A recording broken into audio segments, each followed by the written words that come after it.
I have a tendency to forget where I'm at on these videos. The last time we talked, I do believe I was installing the rosette on this top. Since we had already talked about how bracing and everything,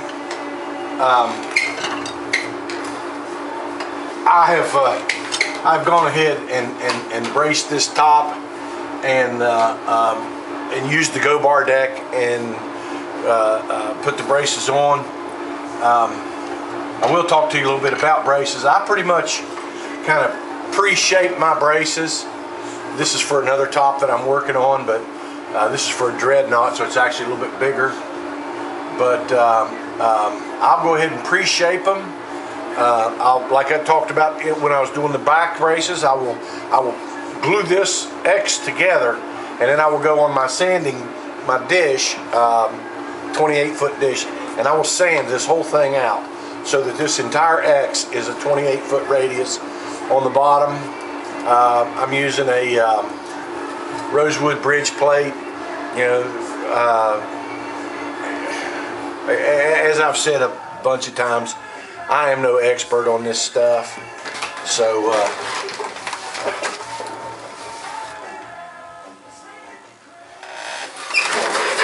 I am an expert on when the music might be too loud, and that might have been just the time. You know, some guitars you see maple bridge plates, others with rosewood. I've used Coca-Cola. Actually, the bridge plate on this BuildAlong guitar is a Coca-Cola bridge plate. That might not be a great idea because Coca-Cola is so oily, but I used acetone and wiped it down real good. Wiped it several times to kind of dry the oil up so it would give the glue a good surface to adhere to. But anyway, I will kind of pre-shape my braces, join the X, and then the bridge plate actually obviously goes into the X.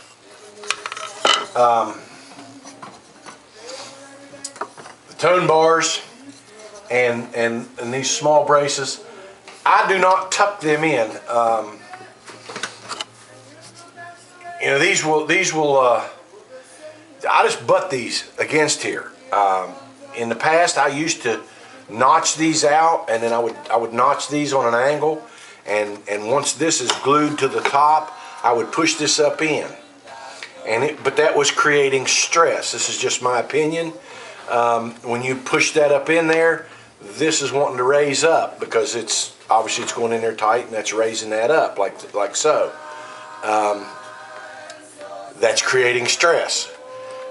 If this is sitting on the top and it's just sitting there and it's glued on the end, there's no stress there, which stress is a vibration killer, which when you kill vibration, you're killing tone. So I've just started butting these up against, and that's the way these are done here. They're just butted against. And I will do that with all of these. You know, your plan, I don't get all creative and try to reinvent the wheel. My plan tells me where the braces ought to go, so that's where I put them. And you know, maybe someday I'll come up with my own ideas about where they ought to go, and I'll experiment a little bit, but for now I'm just going to go with what somebody before me has found to be successful, and that's just the way it is. Now, tap tuning. I've watched several videos, talked to a lot of people, and you know, ask somebody what's the secret, and nobody ever gives you a straight answer. And I think the reason is that there are no straight answers. The straight answer is what sounds good. What sounds good to your ear?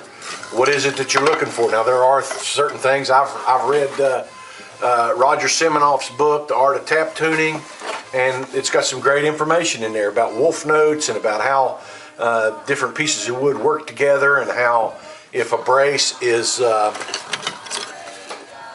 if you want, you can't make a brace go sharper in tone. Once you're flat, you're flat. And the only way to make it go sharper is to replace it. So you start out big and work down to what you want. If you take material off the sides of the brace, you will flatten it at a slower rate.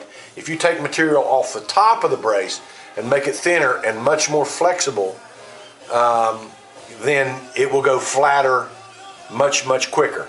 Also taking it off of the ends, and as you see, these ends on these braces here have already been taken down, tapered to nothing. They have to be sanded still, but they're tapered to nothing where they will meet the lining. And so that's one important thing to know, that if you want to go down quickly, take it off of the height of the brace. If you want to go real slow, take it off of the sides. As far as tap tuning goes, Roger Siminoff's book gives you some ideas. I pretty much just go with just what sounds good to me.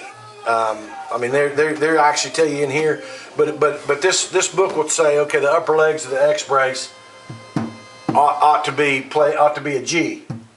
Well, if they're not a G, let's say they're a G,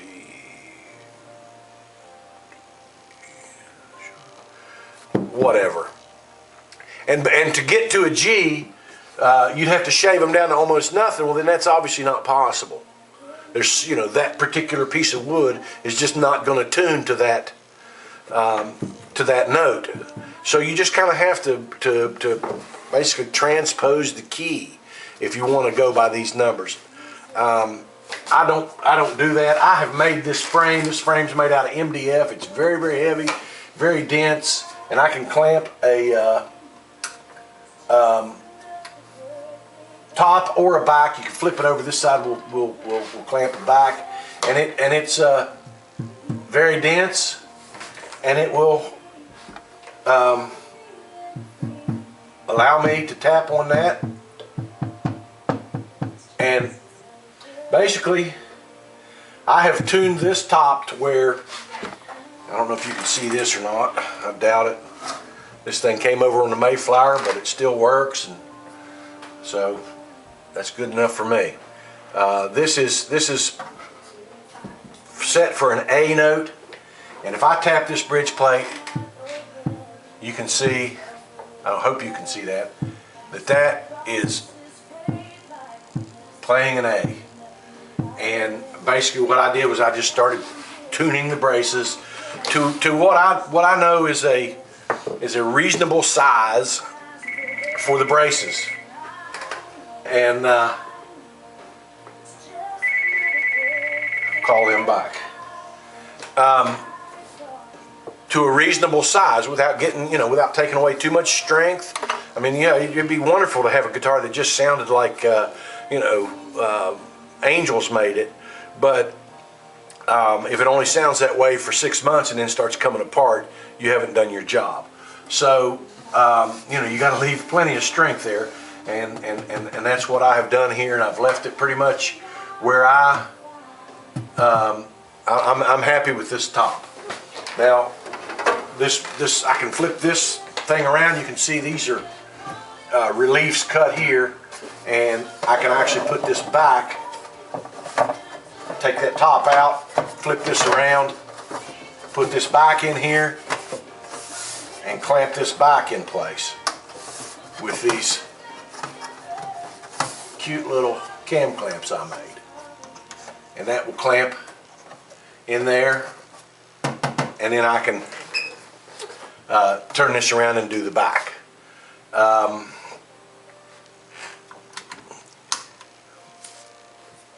And like I say, as far as tap tuning goes, there is no secret formula. You just have to experiment. I have built, this is my, that's number 26 guitar. I've got number 27 started. So I've completed 25 guitars, and I maybe know a little bit more than I knew when I started. It seems like each, the more you build and the more you dig into this stuff, the more confused I get.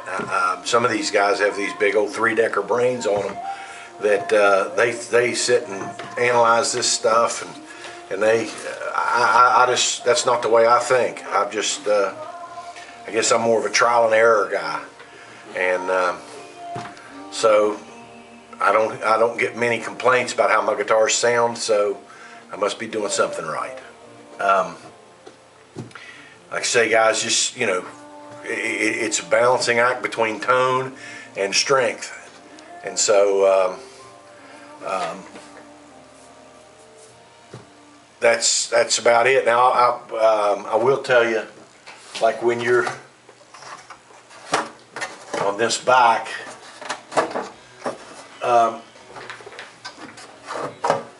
when you are shaping braces, this back has already been done too. I don't know if you'll be able to see this or not, but I made me a simple jig here.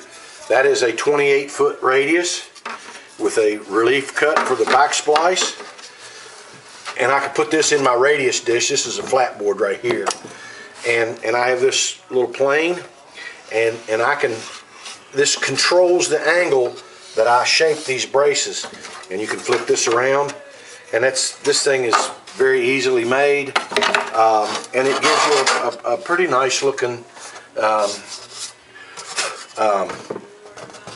shape to your braces. I prefer thin, tall braces, and I'm very happy with this. Also, guys, this is Wingay wood.